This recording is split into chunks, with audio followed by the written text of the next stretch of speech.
All right. So today we're going to make some coffee cups. very, very simple project to do, and one that is going to use a lot of bright colors and a lot of bright, bold patterns.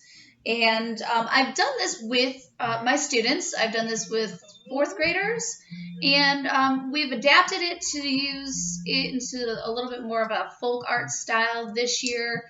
We are a Disney school, and our school has just Disney themed stuff everywhere, which was really fun. So what I did is I actually took this lesson and turned it, instead of just one singular coffee cup, we did stacked up teacups.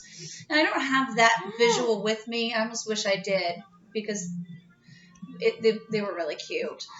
But we took and turned them into a bunch of stacked up teacups. The kids made them. And we used the Mad Hatter from Alice in Wonderland. And yes, that's one of her favorite movies. And we looked at the cartoon. We looked at his tea party, and from both the cartoon, and then we looked at his tea party in the real life version, or live action version, they call it, rather. And what we did was we kind of looked at all the patterns of china that he has sitting on his table, and we talked about his characteristics, his personality as well, which vary in each movie. And then the kids had to draw the stacks of teacups, and each cup had to have its own unique pattern in its china. And then we drew it, colored it, and those ones we painted. So this, in knowing that you guys probably don't have a bunch of watercolors or paints sitting around the house, I didn't grab my watercolors that I would use with the students, even though I do keep paints on hand at the house. We're going to keep this simple, and we're going to draw just one cup. Most likely, most of you have just small pieces of paper sitting around instead of great big art pieces. But if you do have great big pieces of paper, feel free to do a couple stacks. I can show you how to do that and make it an amend real quickly. And I colored this one in with markers so it would be nice and bright. Feel free to use crayons or whatever it is you have. So this is the finished one. This is my coffee cup. And we have done 3 patterns, one on the top for the wall, one in the mug itself, and then one on the table, so that we've got all kinds of contrasting patterns. Yes, our table does have a pattern, doesn't it? We have a tile table. My wall, not so much. It's just hung with all kinds of artwork. We have a bright purple wall. Most people don't have a purple kitchen. And then, in fact, my coffee mugs don't even have patterns. We have, I don't want to say boring coffee mugs, but they all have either, stop touching the work. They either have sayings on them or like cartoon characters. I just, like Wonder Woman and Jack Skellington.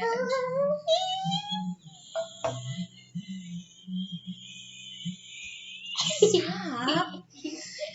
So to create a coffee mug, good thing I always drink coffee, so I have one here for us to kind of look at as it's sitting down, and we notice the shape of it. And this is kind of what I did for my kids. Obviously, the top of the coffee mug is a round circle, but as it's sitting here, we don't see a full circle. We just see an oval shape. So when we start drawing the mug, we don't draw a big round circle. We are going to draw the oval shape. And then as the sides come down, not all coffee mugs are big and round on the bottom. Some do sit a little more square. Some do come down a little more angular. So however you draw it is going to be correct. It's going to be fine for you. I tell my kids all the time, don't worry about what you're doing. You're doing it fine for you. If you make mistakes, that's great. A lot of artists discovered a lot of great new techniques out of mistakes, and I encourage you guys a lot to make mistakes in the classroom, don't I? Mm-hmm. Yeah, we live for mistakes in my art room. I like mistakes, and we learn from them. So mistakes are just fine. They're beautiful. I love them. So if you make mistakes today, you are a great artist for my room. You're fit for me. love it. So I'm going to bring back my paper here so you are seeing it. And we're going to make a nice large oval about in the center of our paper. I'm going to draw with my marker so you can see it. If you want to do it with your pencil first and then trace over it, that is fine by me. I have no problems with that. But I want to make sure you can see what it is that I am doing. So let's do a nice big oval. You're bumping my hand. So there's my oval shape. And even mine's a little wonky. No big deal. I'm not stressed about it. And then from the sides of the oval, I'm going to come down. Not all the way, because I absolutely got to have room for my table. And I'm going to come down at an angle. I need to get a table easel. And then create my bottom.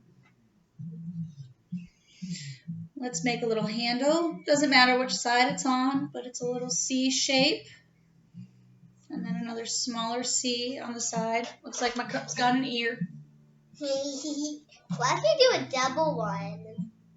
That would be more of like a sugar bowl instead of a cup. I gave it a saucer. I guess most coffee cups don't have a saucer, but if you're doing a teacup, it would. I want to do it. You want to do it? Okay, so we'll give it a saucer. And again, a nice round oval shape coming out of the cup on one side, going around the cup and popping back into the bottom. Ooh. And then I just kind of did a couple little accent lines on the bottom. My table about not halfway even, just above the saucer.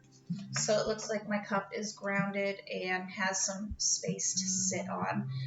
We don't want our cups to be floating off into space. So there it is. And you're ready for some patterns.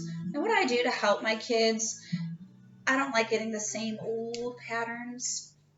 Kids understand patterns. Pattern is a repetition of shapes or colors over and over again. But for some reason, I get them in class. How many other art teachers have this problem? And you get, I just want to draw lines. And then I'm going to put my lines this way. Gosh, guys, think of something different.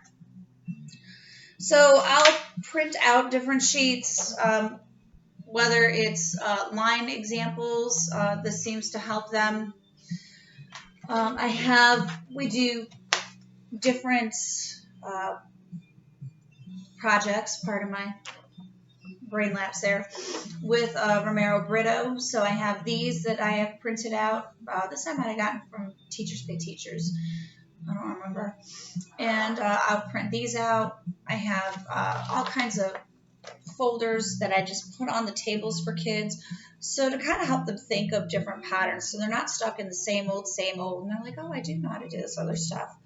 Of course you do. But, you know, you get stuck in a rut. We all do. And it just allows them to kind of, oh, yeah, let me try this. Let me do this. Oh, this looks cool. I do like this stuff. And so now just get 3 different patterns in your 3 different areas and color it in with whatever you have at home, whatever you'd like to. Don't forget to break up your areas. Use some different colors so everything doesn't blend in together. And as promised, I said that I would show you how to stack cups if you have a larger piece of paper at home. So we're going to do that real quick. Now, if I've got I'm going to make these a little smaller. If I've got a cup, I'm going to do my oval. I'm going to leave part of it open. I'm going to leave my little teacup. Now, there's my teacup.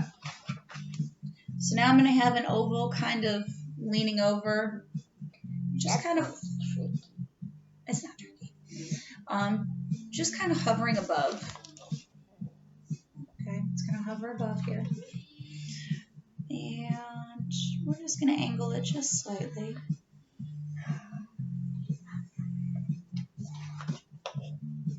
Angled slightly.